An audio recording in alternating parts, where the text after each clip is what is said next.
പ്രധാനമന്ത്രി നരേന്ദ്രമോദിയെ ടെലിഫോണിൽ വിളിച്ച് ഇസ്രയേൽ പ്രധാനമന്ത്രി ബെഞ്ചമിൻ നെതന്യാഹു നയതന്ത്ര വിഷയങ്ങൾ ചർച്ചയായ യോഗത്തിൽ ഭാരതവും ഇസ്രയേലും തമ്മിലുള്ള ഉഭയകക്ഷി ബന്ധം കൂടുതൽ ശക്തമാക്കാനും തീരുമാനമായി. വിശദാംശങ്ങളുമായി ഇന്റർനാഷണൽ ഡെസ്കിൽ നിന്നും ഐസൻ ജോസ് ചേരുകയാണ്. ഐസൻ, എത്രത്തോളം നിർണായകമാണ് ഇരു രാഷ്ട്ര തലവന്മാരുടെയും സംഭാഷണം?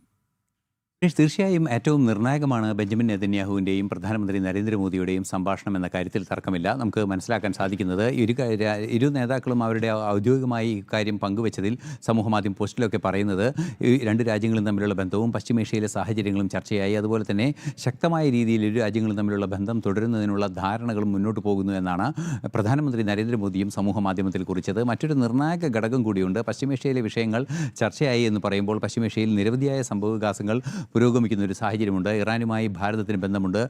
അമേരിക്കയുമായി ഭാരതം മികച്ച ബന്ധം പുലർത്തുന്ന ഒരു രാജ്യമാണ്, മികച്ച സൗഹൃദം പുലർത്തുന്ന ഒരു രാജ്യമാണ്. ഇസ്രയേലും ഭാരതത്തിൻ്റെ വളരെ അടുത്ത സുഹൃത്തായ രാജ്യവും കൂടിയാണ്. ഈ മൂന്ന് കക്ഷികളും ഉൾപ്പെടുന്ന ഒരു വിഷയമാണ് പശ്ചിമേഷ്യയിലെ സങ്കീർണമായ സാഹചര്യങ്ങൾക്ക് കാരണമാകുന്നത് എന്നൊരു യാഥാർത്ഥ്യം കൂടിയുണ്ട്. ഈ ഒരു പശ്ചാത്തലത്തിലാണ് ഈ ടെലിഫോൺ സംഭാഷണം ഏറ്റവും നിർണായകമായി മാറുന്നത്. ഈ പശ്ചിമേഷ്യൻ സംഘർഷങ്ങളിൽ, പശ്ചിമേഷ്യൻ വിഷയങ്ങളിൽ കൃത്യമായ ഇടപെടൽ ഭാരതത്തിൻ്റെ ഭാഗത്തു നിന്നുണ്ടാകുന്നതിന് വേണ്ടിയുള്ള ചില മുന്നൊരുക്കങ്ങളൊക്കെ ഈ പ്രധാനമന്ത്രിമാരുടെ സംഭാഷണത്തിൽ ഉണ്ടായിട്ടുണ്ട് എന്നാണ് നിരീക്ഷിക്കപ്പെടുന്നത്. പക്ഷേ ഇത് സംബന്ധിച്ച് ഔദ്യോഗികമായ പ്രഖ്യാപനമോ അറിയിപ്പുകളോ ഒന്നും തന്നെ ഭാരതത്തിൻ്റെ ഭാഗത്തുനിന്നോ ഇസ്രയേലിൻ്റെ ഭാഗത്തുനിന്നോ ഉണ്ടായിട്ടില്ല. എങ്കിലും പശ്ചിമേഷ്യൻ സംഭവവികാസങ്ങളെക്കുറിച്ച് ചർച്ച ചെയ്തു എന്ന് പ്രധാനമന്ത്രി വളരെ കൃത്യമായി പറയുമ്പോൾ ചർച്ചകൾ തുടരാനുള്ള നീക്കങ്ങൾ നടത്തുന്നു. അമേരിക്ക കൃത്യമായ നീക്കങ്ങൾ നടത്തുന്നു. പശ്ചിമേഷ്യയിലെ മറ്റു രാജ്യങ്ങൾ, സൗദി അറേബ്യ ഉൾപ്പെടെയുള്ള രാജ്യങ്ങൾ ചർച്ചകൾക്ക് മുന്നോട്ട് വരികയും ചെയ്യുന്നൊരു പശ്ചാത്തലത്തിൽ നിർണായകമാണ് ടെലിഫോൺ സംഭാഷണം. സുരേഷ്. ഇന്റർനാഷണൽ ഡെസ്കിൽ നിന്നും ഐസൻ ജോസ്.